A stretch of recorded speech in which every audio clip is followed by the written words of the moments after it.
Bonjour et bienvenue dans la chronique des Ciels et Marines. Je suis très content d'être avec vous. De plus, j'ai de très bonnes nouvelles. J'arrive avec d'excellents résultats et nous allons en parler dans cette émission. Nous allons parler dans la première partie des victoires du HAC en Ligue 1. Enfin, techniquement, il n'y en a qu'une, c'était contre Lyon, mais le match nul contre Lorient a le goût d'une victoire. Nous allons parler dans une deuxième partie de la Coupe de France. On parlera un petit peu du mercato, car il y a eu des départs du côté du HAC. Et enfin, dans la troisième partie d'émission, on parlera du calendrier à suivre pour le HAC et des résultats de l'équipe féminine. Il n'y a eu qu'un match, mais ça vaut quand même le coup d'en parler. Commençons tout de suite cette émission avec les matchs du HAC en Ligue 1. D'abord, bien évidemment, même si ça date il y a 2 semaines maintenant, on va parler de ce match brillant contre l'Olympique lyonnais. C'était le match de retour pour nos HACmen à domicile dans un stade Océane quasi complet, près de 23 000 spectateurs, dont moi d'ailleurs, lors de ce match. Et tout de suite, ça a très bien démarré. D'abord, les Lyonnais ont eu un peu la possession, ils avaient l'avantage du terrain, et sur coup de pied arrêté, la situation a été débloquée par notre Gauthier Loris. Encore lui, il avait marqué lors de la première journée de Ligue 1 contre Montpellier. Il recommence de nouveau à marquer sur corner d'une tête pour ouvrir le score à la 18e minute de jeu. Ensuite, les HACmen n'ont rien lâché. Ils ont mis pression sur les Lyonnais qui ont écopé d'un carton rouge à la demi-heure de jeu. Tout de suite, le HAC marque un grand avantage sur ce match. Il y avait eu ce souci de comportement contre Reims avec une expulsion à la demi-heure de jeu quasiment, et là cette fois-ci la situation s'est inversée, c'est l'adversaire cette fois-ci qui prend un carton rouge. En seconde période, les HACmen, de par leur supériorité numérique, arrivent à doubler la mise 2-0, encore un but de Emmanuel Sabi qui confirme les bonnes prestations qu'il a eues ces derniers temps avec le HAC. Lacazette réduit le score quelques temps après, et sur une action collective de haut niveau, sur une frappe vraiment de qualité de Christopher Opéry, une frappe puissante sous la barre, les HACmen ont marqué un 3e but qui a définitivement scellé la rencontre. 3-1 pour le HAC, une victoire de prestige contre l'Olympique lyonnais. Et alors que l'Olympique lyonnais, qui était sur une série de victoires, commençait à revenir sur le HAC prend un avantage net et distance Lyon de 6 points après ce match. Et maintenant, on va parler du match qui a eu lieu la semaine dernière, le match le plus récent contre Lorient. Encore une fois, un adversaire direct au maintien. Et le match a été paradoxal parce que les joueurs du HAC ont plutôt bien démarré la rencontre. Ils ont marqué sur penalty. Encore une fois, Emmanuel Sabi qui porte son total de buts à 4. C'est vraiment l'une des bonnes surprises du HAC ces derniers temps. Il marque encore une fois pour son équipe sur penalty. Et je sais pas ce qui s'est passé. Les Lorientais ont repris le dessus. Les joueurs du HAC ont clairement baissé le niveau après ce but. Et le score, le résultat en témoigne. Lorient réussit à égaliser un petit peu après la demi-heure de jeu. En seconde période, les HACmen continuent d'encaisser à Arthur Desmas qui repousse les assauts lorientais. Et il n'y a pas de miracle, après de nombreuses tentatives, Lorient réussit à marquer le 2e but et à nous passer devant au score 2-1. Lorient qui ne va rien lâcher malgré son avantage au score. Ils vont faire une frappe qui va toucher les montants du HAC, et cet avantage lorientais se voit dans les chiffres. Ils ont eu l'avantage pendant une bonne partie du match, et même sur les stats de la rencontre, elle parle d'elle-même. Mais si le HAC a l'avantage de la possession, les Lorientais ont plus de fois cadré leur tir, et ça, voilà, malheureusement, ça s'est vu sur le score, parce que Lorient arrivera à marquer 3 buts sur la rencontre. D'abord, André Ayew, de retour de la CAN après l'élimination de sa sélection, rentre sur le terrain et marque sur une tête rageuse de partout. On pense que le HAC va prendre un bon point à Lorient. avec André Ayew qui marque un but important. Et là, c'est la catastrophe, on peut le dire. À la 92e minute de jeu, dans le temps additionnel, sur coup de pied arrêté, Bamba marque d'une barre entrante. Le Arthur Desmas ne peut rien faire. Et à ce moment-là, on voit le président de Lorient, Loïc Ferry, qui descend sur la pelouse, prêt à célébrer la victoire. Voilà, Lorient, qui n'a plus gagné depuis le mois de novembre, s'apprête à célébrer une victoire importante. Eux qui sont derniers au classement, qui vont sortir de cette dernière place et revenir à quelques points du HAC. C'est une victoire importante, mais là, c'est magnifique. Il y a un coup de pied arrêté pour le HAC. C'est raté, mais le HAC continue. Il y a de l'abnégation dans les duels. Et là, ça arrive sur André Ayew. Ça arrive en hauteur. Il est dos au but. Et là, il réalise un geste technique d'immense qualité. Il fait un tir en lévitation, presque un retourné acrobatique. Et là, ça va au ras du poteau droit. Le gardien de Lorient ne peut rien faire. Et là, c'est magnifique, c'est la délivrance. André Ayew égalise à la 94e minute de jeu, 2 minutes après le but lorientais. Et là, c'est la liesse. Toute l'équipe havraise et André Ayew vont voir les supporters du HAC qui ont fait le déplacement au stade du Moustoir à Lorient. Et le HAC prend un point important au classement. Et ça se voyait. Lorient, après le but du HAC, les joueurs étaient dépités. Le président de Lorient n'en croyait pas ses yeux. C'est un match nul important pour le HAC et surtout qui fait très mal à Lorient qui reste dernier. Et au classement, c'est important parce que le HAC continue de maintenir ses concurrents directs au maintien à une longueur de points assez importante. Si on regarde le classement, le HAC est 11e, ce qui est bon. Toujours, ils sont 11e, comme c'était le cas lors de la trêve hivernale. Sauf que le HAC a augmenté son avance de points. Le HAC a 10 points d'avance sur Lorient. Ils ont 8 points d'avance sur Clermont, qui est le premier relégable.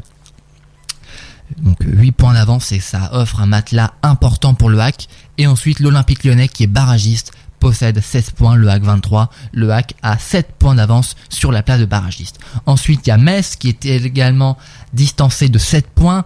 Toulouse qui compte 6 points de retard sur le HAC. Nantes en compte 4, tout comme Montpellier. Le HAC est toujours 11e, malgré la victoire et malgré le match nul. Mais ils ont augmenté leur écart parmi les concurrents directs au maintien. Et ça, c'est une excellente nouvelle. Je cite les 11 joueurs titulaires contre Lorient: Arthur Desmas dans les buts, Aruna Sanganté et Christopher Opéry sur les côtés, Gauthier Loris et Étienne Quincoé en défense centrale. Au milieu de terrain, Yacine Keshta et Daler Kouziaev dans un rôle de milieu centraux, Loïc Nego et Antoine Joujou sur les ailes. Et en attaque, on a eu le droit à Josué Casimir et Manuel Sabi. Et bien sûr, André Ayew qui est rentré en cours de partie pour faire basculer le match dans l'irrationnel. Nous allons marquer une pause musicale et nous revenons juste après.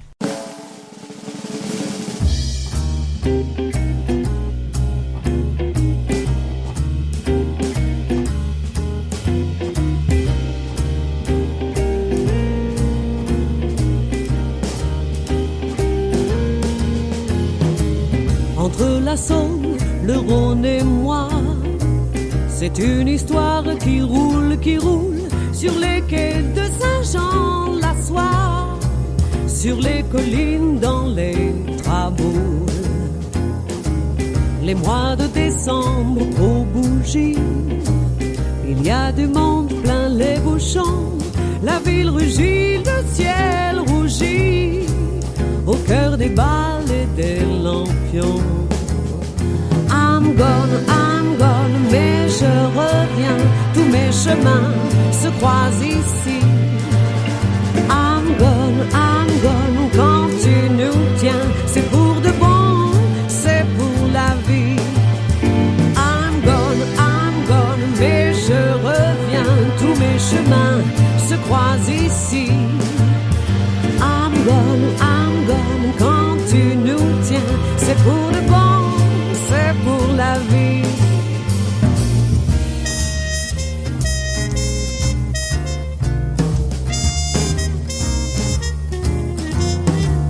Entre Perrache et la Pardieu, Aux heures de pointe en tutu blanc, j'apprivoisais l'oiseau de feu dans l'opéra de mes 10 ans. Je joue Marelle et Panoplie, je rêve princesse et notes bleues, comme dans un film de Jacques Demy. Je suis la fée, c'est merveilleux. I'm gonna, mais je reviens, tous mes chemins se croisent ici. I'm gonna, quand tu nous tiens, c'est pour de bon, c'est pour la vie. I'm gonna, mais je reviens, tous mes chemins se croisent ici.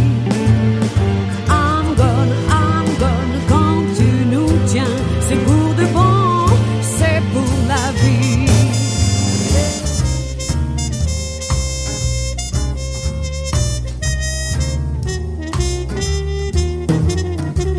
Entre les Alpes et la Grande Bleue, il y a aussi ce pont d'Avignon.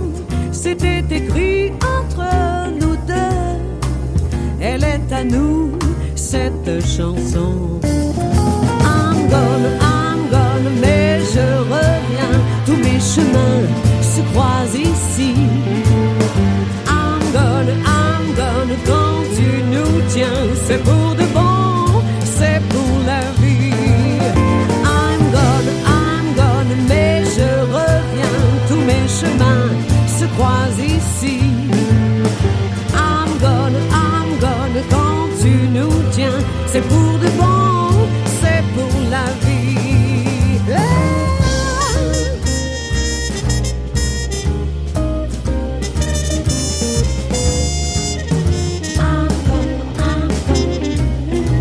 C'est pour de bon, c'est pour la vie.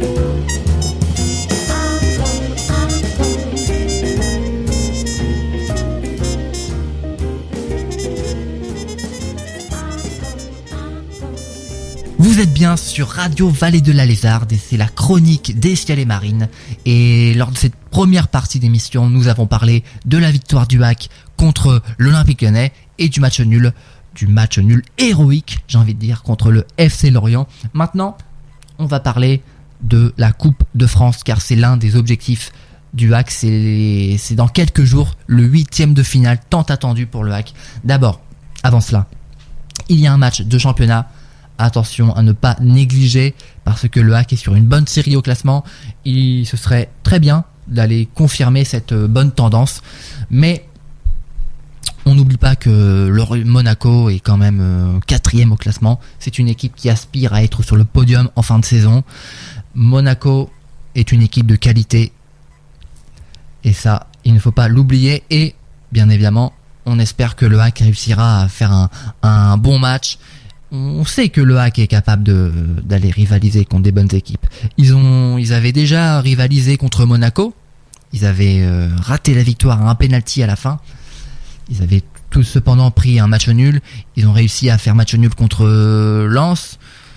Ils ont fait une belle prestation contre le PSG où ils ont eu plus de tirs. Ils ont réussi à battre l'Olympique Lyonnais.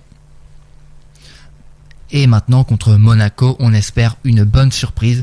Si vous voulez suivre le match, c'est dimanche, après-demain, le dimanche 4 février à 13h.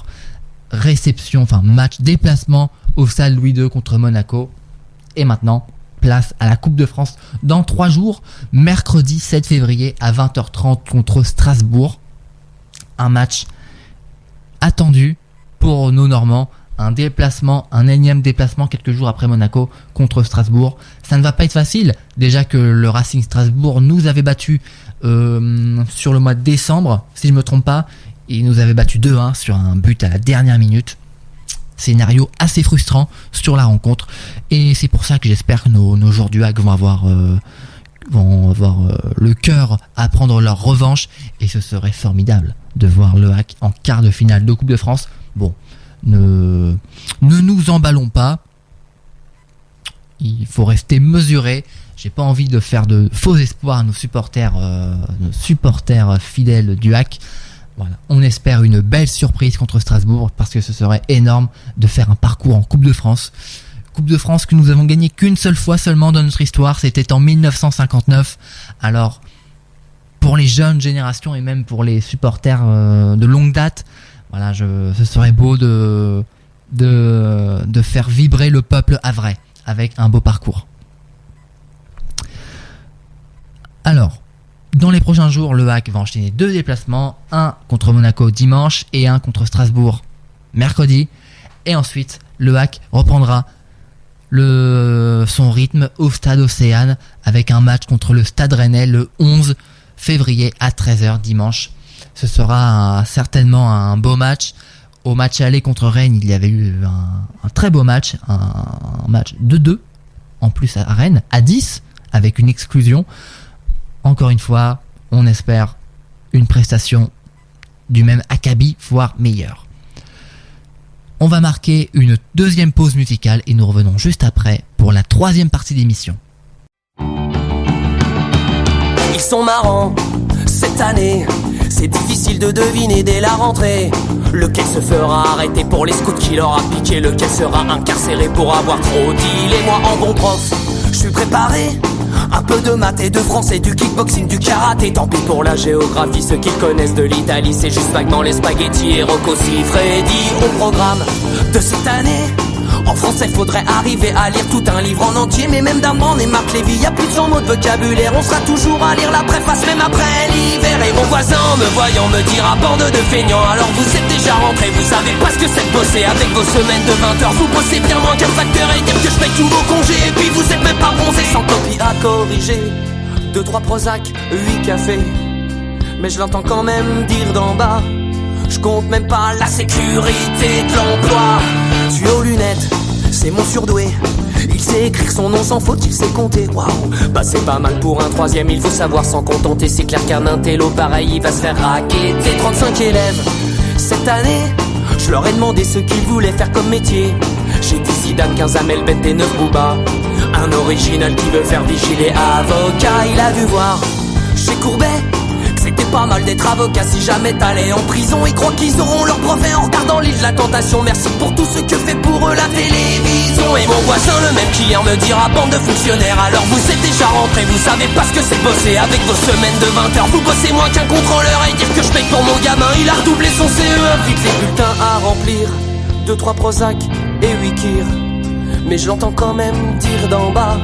Je compte même pas la sécurité de l'emploi. Les directives du ministère nous imposent faire des réunions plus régulières.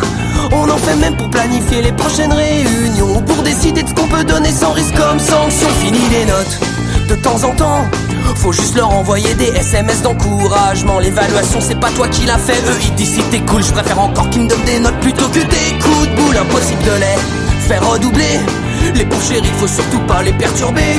Les programmes, faut les simplifier, y a trop de leçons, ça les assomme. Ils ont même proposé de donner le bac avec la prochaine PlayStation. Et mon voisin, vous le connaissez, me dira bande de surpayés. Vous foutez rien de la journée, vous devez pas être fatigué. Avec vos semaines de 20 heures, vous bossez bien moins qu'un chômeur. Et puis pas de chef et pas de rendement, c'est pas pour ce que vous faites vraiment. Les parents à rencontrer, 2-3 Prozac, 8 grands marniers. Et vu leur investissement, l'année prochaine ira pas en s'arrangeant. Faudrait peut-être songer à les adopter, venir les lever le matin, le soir les coucher, et peut-être dormir à leur place pour qu'ils restent éveillés en classe. La prof de gym n'est pas venue, s'est fait agresser dans la rue, mais bon il l'avait averti, ils veulent pas de sport avant midi, ils peuvent genre pas fumer en classe. Et ça déjà c'est dégueulasse, entre chaque tour une bière, un joint, c'est quand même pas des gros besoins. Cette fois-ci c'est décidé, mes gosses iront dans le privé. J'ai beau regarder à 2 fois, je la vois pas tant que ça, la sécurité de l'emploi. Vous écoutez bien Radio Vallée de la Lézarde et nous sommes de retour pour la 3e partie d'émission. On va parler un petit peu du mercato car il y a eu quelques mouvements du côté du HAC, principalement du côté des départs, avec entre autres le départ de Nabil Alioui pour un club turc. Nabil Alioui qui a rendu de bons services au HAC. C'est lui qui centre sur le 2e but contre Lorient. C'est lui qui fait la passe décisive. Il avait marqué en début de saison. On se souvient contre Montpellier de son doublé contre le Stade Rennais, contre Clermont. C'est quand même un joueur qui a marqué 4 buts pour le HAC en Ligue 1 sur une mi-saison, c'est plutôt honorable. Alors on lui souhaite bonne chance pour la suite de sa carrière. À noter aussi le départ de Nolan Mbemba, qui est parti pour Grenoble, club qui évolue en Ligue 2, club qui se débrouille plutôt bien. Voilà. Est-ce que Nolan Mbemba aura de nouveau l'occasion de disputer de la Ligue 1? Voilà, on lui souhaite, parce que il ne faut pas oublier qu'il était là lors de la montée du HAC en Ligue 1 la saison dernière, tout comme Nabil Alioui. On lui souhaite bonne continuation dans sa carrière. Et enfin, il y a eu le prêt, si je me trompe pas, du gardien du HAC, troisième gardien du HAC, Mohamed Koné, qui est parti du côté de Dunkerque. Il avait disputé un match cette saison, c'était contre Caen. C'était contre Caen, il avait été titulaire lors du match de Coupe de France. Et enfin, le départ de Kandé Diawara, qui est parti du HAC.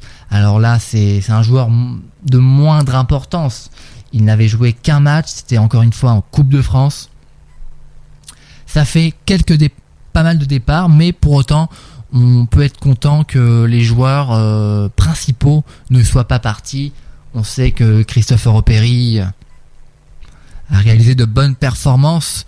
Aruna Sanganté, Étienne Quinqué étaient des joueurs susceptibles de partir, car c'est des joueurs cotés qui ont une bonne valeur marchande, qui sont jeunes, qui sont talentueux, qui ont été courtisés, et heureusement ils restent pour notre club, pour le HAC, et ça c'est une bonne nouvelle. Le HAC a tenté un coup lors de la dernière journée du mercato, c'était hier soir d'ailleurs, hier c'était la dernière journée du mercato hivernal.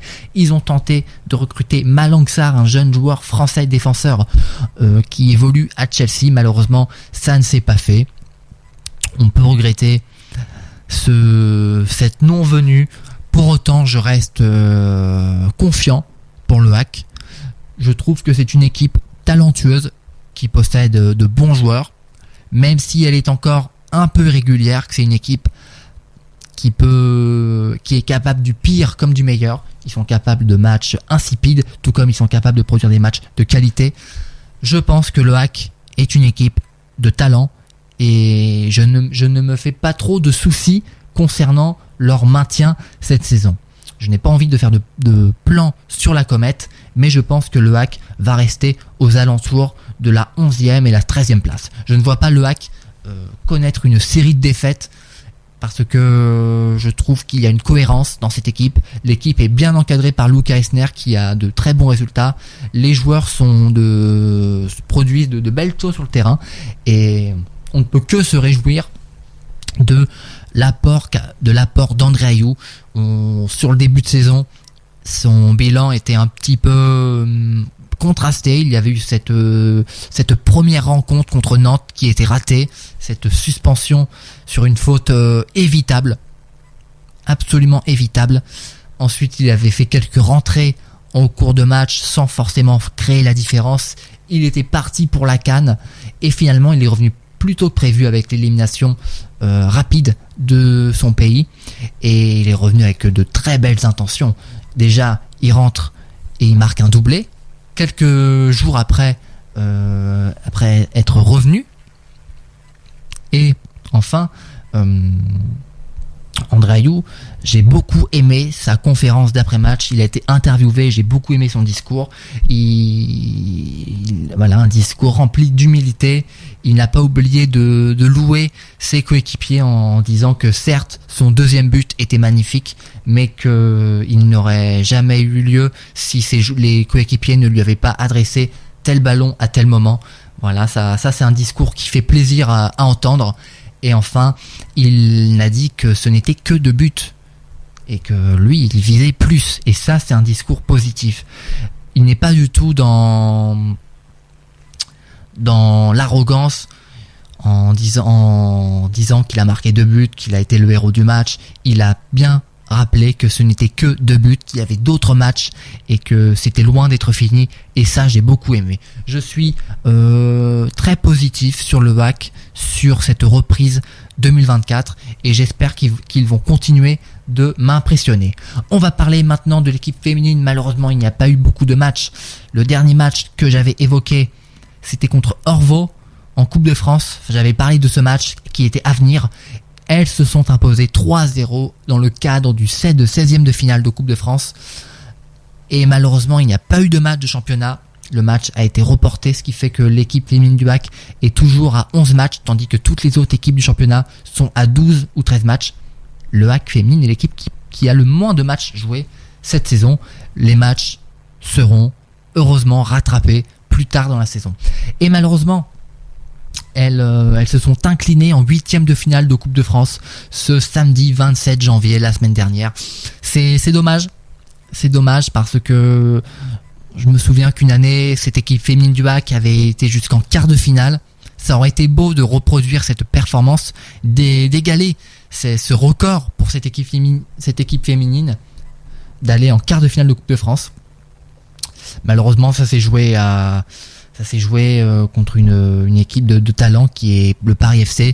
Le Paris FC qui est actuellement 3e du championnat. Ce n'est pas une équipe à négliger, c'est une équipe bien plus forte que la nôtre, et on ne peut pas en vouloir à notre équipe féminine du WAC de s'être inclinée 2-0 au Stade d'Océane dans le cadre du 8e de finale de Coupe de France. Cependant, il ne faut pas être défaitiste, parce que notre équipe féminine du WAC jouera un match important demain contre Saint-Étienne. Saint-Étienne qui est juste devant nous avec 1 point d'écart, et nonobstant avec un match de plus. Potentiellement, si le WAC gagne son match et même un match nul suffirait pour que le WAC repasse devant Saint-Étienne, ou du moins être à la même hauteur. Et ce match contre Saint-Étienne, justement, c'est l'occasion de repasser devant. Demain à 13h au Stade d'Océane, l'équipe féminine du WAC contre Saint-Étienne demain à 13h. Au classement, alors notre équipe n'a pas joué, mais voilà, l'équipe féminine du WAC est 8e avec un match, voire 2 matchs en moins sur certaines équipes. C'est un bilan plus qu'honorable. Sur l'objectif du maintien, il y a 5 points d'avance sur l'équipe qui est avant-dernière. Cependant, encore une fois, je le dis, le WAC possède 2 matchs en moins. Et si vous voulez suivre l'actualité du WAC si vous voulez ne rien rater, demain, match, je le rappelle, contre Saint-Étienne. Ensuite, dimanche après-demain, à 13h, match à Monaco pour le cadre de la Ligue 1. Et enfin, mercredi 7 février, dans quelques jours, dans moins d'une semaine, match des 8e de finale de Coupe de France au Stade de la Méno contre Strasbourg. Un calendrier alléchant pour notre club du WAC. Je vous souhaite une excellente journée sur RVL et allez le WAC, bonne journée à vous.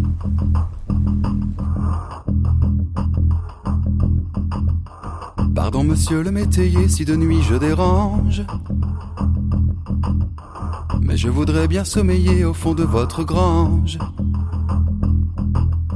Mon pauvre ami la grange est pleine du blé de la moisson. Donne-toi donc plutôt la peine d'entrer dans la maison.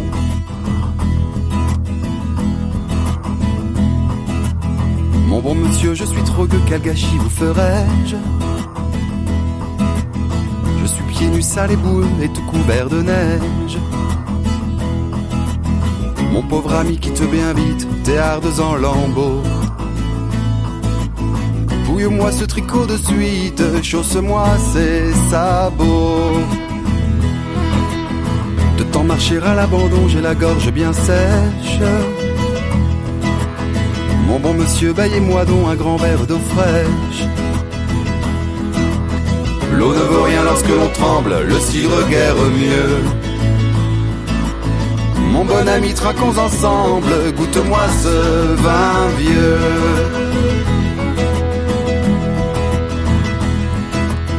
Mon bon monsieur, on ne m'a rien jeté le long des routes. Je voudrais avec votre chien partager 2-3 croûtes. Si depuis ce matin tu rôdes, tu dois être affamé. Voici du pain, des crêpes chaudes, voici du lard fumé.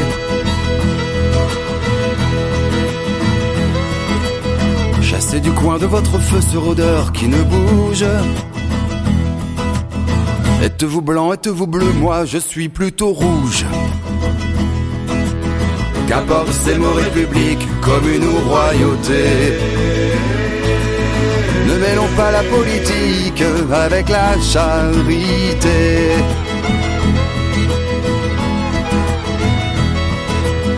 Puis le métayer s'endormit, la minuit étant proche.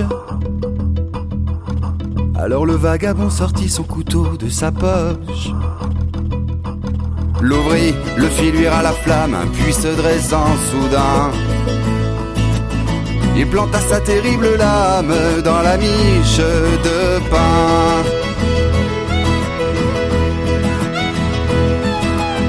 Au matin jour, le gueux s'enfuit sans vouloir rien entendre, oubliant son couteau pointu au milieu du pain tendre. Vous dormirez en paix aux riches, vous et vos capitaux, tant que les gueux auront des miches où planter leurs couteaux. Vous dormirez en paix aux riches, vous et vos capitaux,